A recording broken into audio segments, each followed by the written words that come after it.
Hello everyone, in this video I will tell you how to change background in Filmora. We have two images. I want to change this image background. So insert the image. This is the image and I want to change this background and the background should be this image.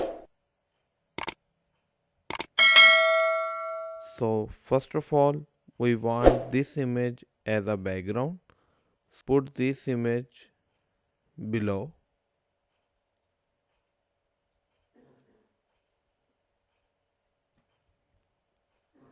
Now click on this image and check the chroma key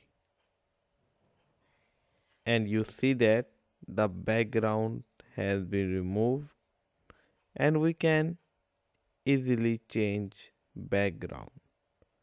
It is very simple to change any background. If liked the video, please hit the like button and subscribe to the channel and don't forget to check the resources link in the description below. See you in the next video.